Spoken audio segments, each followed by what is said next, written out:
Merpati Putih dari Cijerah. Bagian prolog kedua.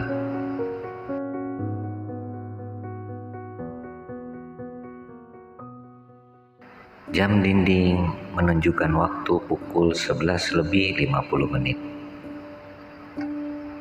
Ray bangkit dari kursi panjang di ruang tengah, mematikan TV sebelum kemudian dengan langkah pelan naik ke loteng kamarnya. Semua orang sudah masuk ke kamarnya masing-masing. Suasana rumah jadi begitu sepi. Hanya bunyi jangkrik yang terdengar dari luar sana. Setelah berganti pakaian, Ray duduk di tepi ranjang, memandangi tas ransel yang teronggok di pojok belakang pintu. Tas itu berisi beberapa setel pakaian dan barang-barang pribadi lainnya. Sambil duduk, ia berusaha mengatasi perasaannya yang mulai tak tenang. Waktu terasa lamban bergerak, seolah memberinya kesempatan untuk mempertimbangkan kembali keputusan yang telah dibuatnya. Meskipun merasa berat untuk meninggalkan rumah, ia merasa harus mengambil keputusan ini. Ia tak bisa membiarkan dirinya terus berada dalam kebingungan untuk mengetahui mana yang benar. Apakah ayahnya masih hidup seperti yang dikabarkan oleh Hasan, atau benar-benar sudah mati sebagaimana realitasnya telah memberikan bukti atau fakta yang sangat kuat. Hal ini pula yang membuatnya percaya pada Hasan. Untuk membuktikan ucapannya, pria asing itu akan membawanya untuk menemui ayahnya. Hanya dengan cara itu kebenaran akan terungkap.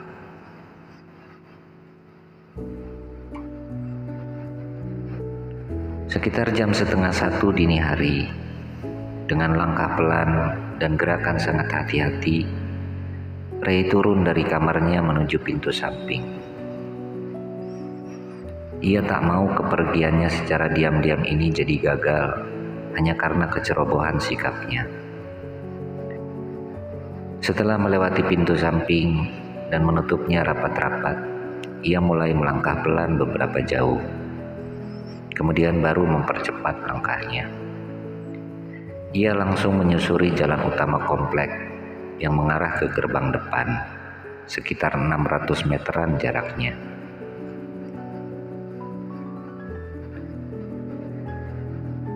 Jika menuruti intuisinya, Ray sebetulnya lebih percaya bahwa ayahnya belum mati. Tapi intuisinya itu justru membuatnya bingung dan penasaran, sehingga ia memilih untuk mengabaikannya. Satu pertanyaan besar yang membuatnya bingung dan penasaran. Jika ayahnya masih hidup, lalu kenapa tidak pulang ke rumah? Bayangkan, 9 tahun lamanya. Di mana dan apa yang diperbuatnya selama waktu itu?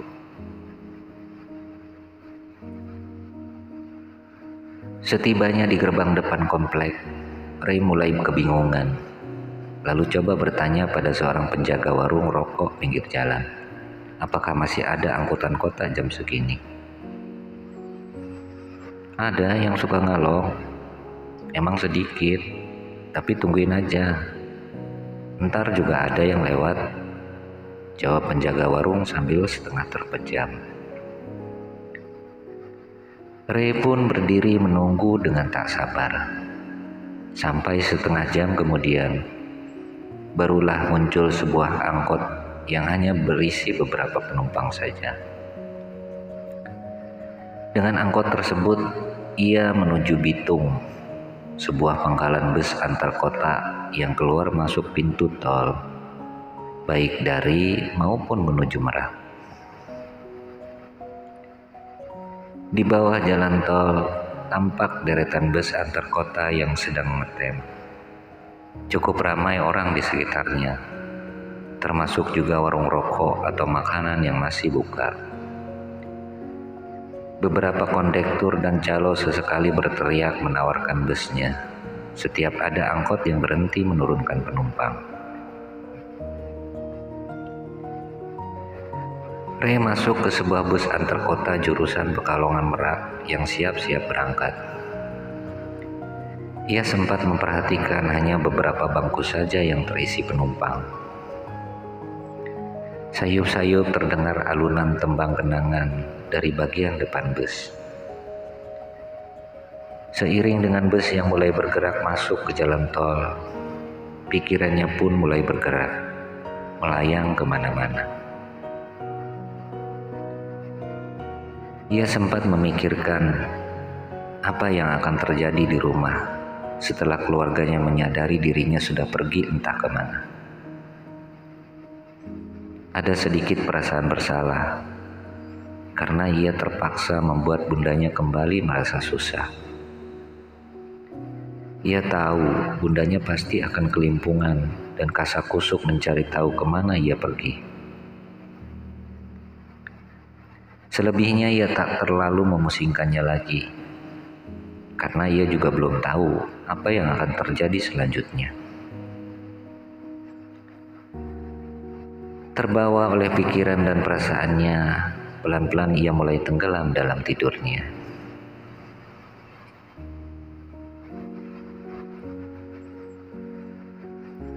Suara hiruk-pikuk dan teriakan kondektur membangunkan Ray dari tidurnya. Bus berjalan pelan memasuki area terminal yang tampak ramai. Seturunnya dari bus, udara dingin beraroma asin bercampur amis langsung menyergap hidungnya. Sambil melangkah, ia menatap hamparan laut yang masih berwarna hitam gelap di kejauhan sana. Lampu kelap-kelip kapal dan perahu terayun-ayun di atas siluet hitam ombak yang bergerak samar-samar. Suara sirine pelabuhan dan klakson kapal sesekali terdengar nyaring, mengalahkan keriuhan suasana area luar pelabuhan.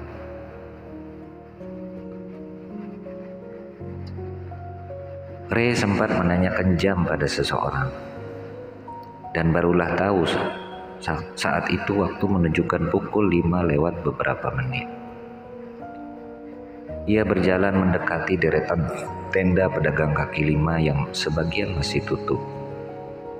Lalu duduk di sebuah bangku panjang di depan tenda warung yang belum buka. Di tempat itulah ia disuruh oleh Hasan untuk menunggu kemunculannya.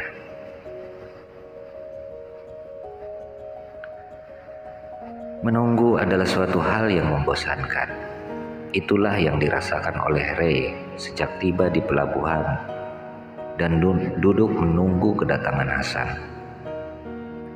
Sejak dari gelap hingga terbit matahari, dari setengah sepi hingga suasana makin ramai di sekelilingnya. Warung-warung kaki lima pun sudah pada buka seluruhnya. Ia sendiri sudah sarapan, sudah minum kopi, dan menghisap rokok berbatang-batang. Dari duduk, berdiri, berjalan ke dekat pagar pembatas pelabuhan, memandangi hamparan laut dan gugusan pulau-pulau kecil di kejauhan, lalu kembali lagi ke depan tenda warung semula. Selama itu pula, sosok Hasan tak juga muncul atau dijumpainya.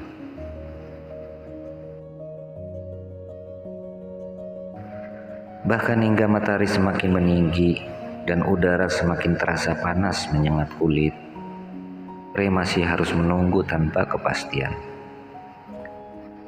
Sampai terdengar kumandang azan zuhur dari speaker masjid pelabuhan, dan matahari sudah bergeser ke arah barat.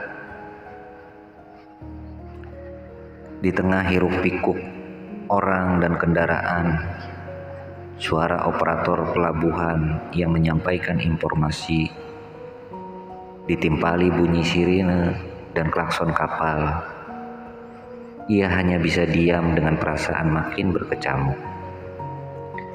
Mulai ragu, apakah Hasan akan datang sesuai janjinya ataukah tidak. Bahkan ironisnya, ia tak tahu dari arah mana pria itu akan muncul. Ia hanya menebak-nebak dari arah terminal di sebelah kanannya atau dari arah gerbang pelabuhan di sebelah depannya. Pada dua arah itulah ia memusatkan perhatiannya. Ketika terdengar kumandang azan asar, Ray semakin tak yakin Hasan akan datang. Ia tak berpikir jika pria itu membohongi atau mengerjai dirinya. Ia hanya penasaran, ada apa hingga pria itu belum juga datang sesuai kesepakatan yang dibuatnya malam itu. Entah yang keberapa kalinya Ray bertanya jam pada seseorang dan mengetahui sekarang sudah jam 5:20. Langit di sebelah barat mulai berubah warna menjadi jingga. Burung-burung camar berterbangan di angkasa dengan riuh suaranya, sepertinya hendak pulang ke sarangnya. Ray sudah memutuskan, jika sampai masuk malam Hasan tidak juga datang, maka ia akan kembali ke terminal untuk pulang naik bus. Di saat itulah Ray melihat sosok yang dinantikannya sejak pagi mula. Hasan berjalan di tengah kerumunan orang dan kendaraan di sekitar area terminal. Wajahnya sempat mengarah ke tempat Ray berdiri menunggu. Pertanda ia sudah mengetahui keberadaan Ray.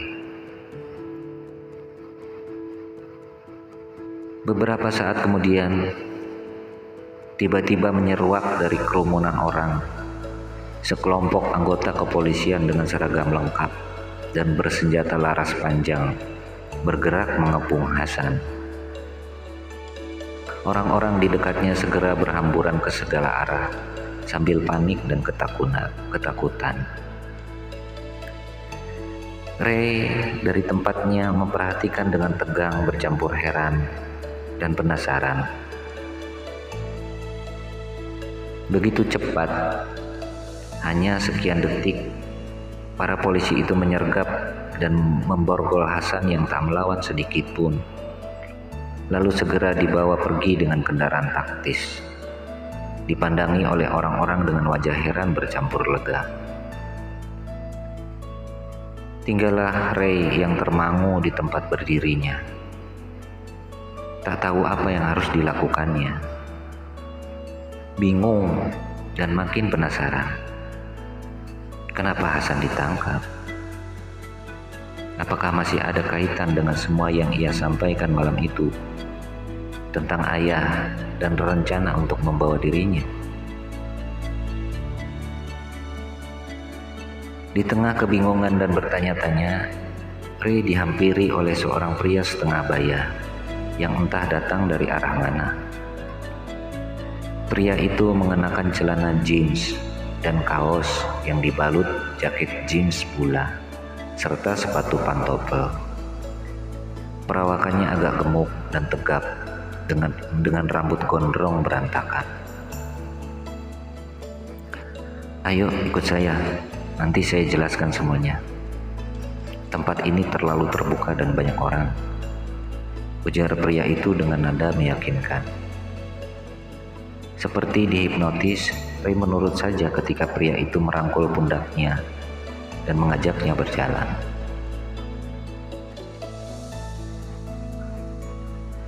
Dari deretan tenda kaki lima, mereka berjalan ke arah kiri, melewati gedung pengelola pelabuhan, kemudian sebuah musola kecil dan WC umum, terus sampai ke bagian gudang perbengkelan yang dipenuhi peralatan atau benda-benda yang merupakan bagian dari kapal. Mereka terus berjalan memutari gudang hingga ke bagian belakang yang sudah sangat dekat dengan laut.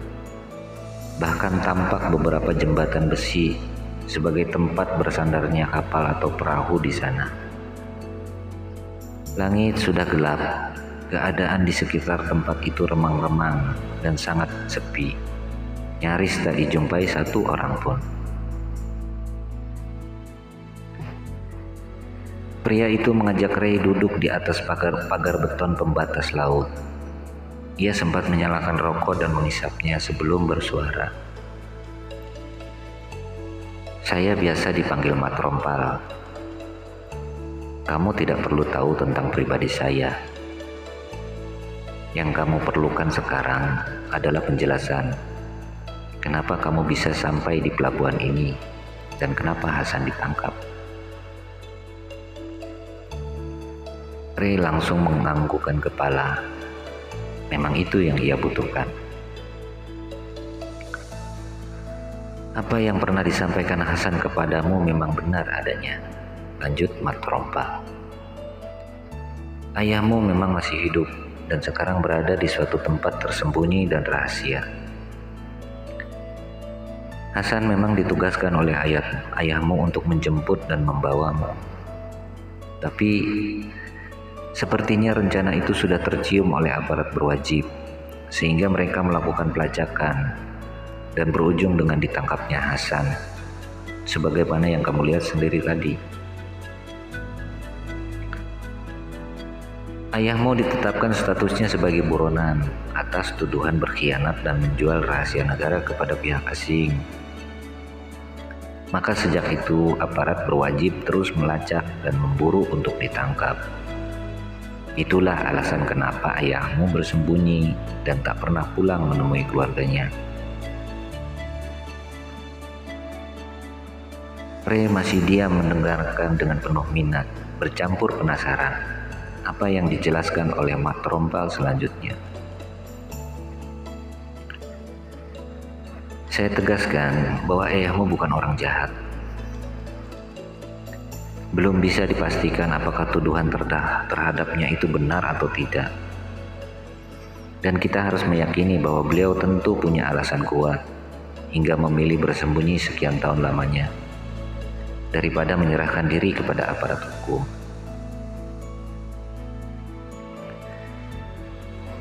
Dengan ditangkapnya Hasan, keadaanmu sekarang jelas tidak aman. Kamu pun bisa dicari dan diburu oleh aparat kepolisian guna mengorek informasi tentang tempat persembunyian ayahmu. Mereka menduga kamu sudah diberitahui oleh Hasan. Artinya sekuat apapun kamu menyangkal, mereka tetap tidak akan percaya. Sekarang apa yang harus kamu lakukan? Dengarkan baik-baik arahan dari saya ini. Pertama, kamu tidak boleh kembali ke rumah atau ke Tangerang. Kedua, sebisa-bisanya kamu harus bertahan di Merak. Jangan sekali-kali coba meninggalkan kota ini. Dan selama beberapa hari ke depan, hindari berurusan dengan aparat kepolisian. Jangan sampai identitas kamu terbongkar atau diketahui oleh mereka. Saya sendiri tak bisa memastikan sampai kapan kamu harus bertahan di sini. Tergantung perkembangan selanjutnya. Terakhir, saya akan terus mengawasi dan memantau kamu dari jauh. Kamu tak perlu mencari-cari saya, percuma. Sayalah yang akan menemuimu jika ada hal yang penting yang perlu saya sampaikan kepadamu." Mat Rompal mengakhiri pembicaraan. Ia memberikan Ray sejumlah uang untuk bekal hidup selama sekian hari ke depan. Kemudian pria itu mendahului beranjak pergi dari tempat tersebut. Begitu cepat gerakannya, hingga Ray yang membututi tak lagi melihat ke arah mana perginya. Ia benar-benar kehilangan jejak pria asing tersebut. Langit Merak malam itu menjadi saksi tentang jalan hidup Ray yang tiba-tiba berubah hanya dalam hitungan hari. Sedikit pun ia tak pernah menduga atau membayangkan jika dirinya akan terjebak di tengah keadaan ini. Kehilangan jejak atau petunjuk tentang ayah, dan juga tak bisa kembali ke rumah atau kotanya. Masih begitu banyak misteri yang harus dipecahkan. Tapi dengan cara apa atau kepada siapa ia bisa mengharap bantuan? Semuanya gelap, benar-benar gelap, seperti bayangan laut yang ia lihat di kejauhan sana, bersama aroma amis bercampur asin yang mulai akrab di hidungnya.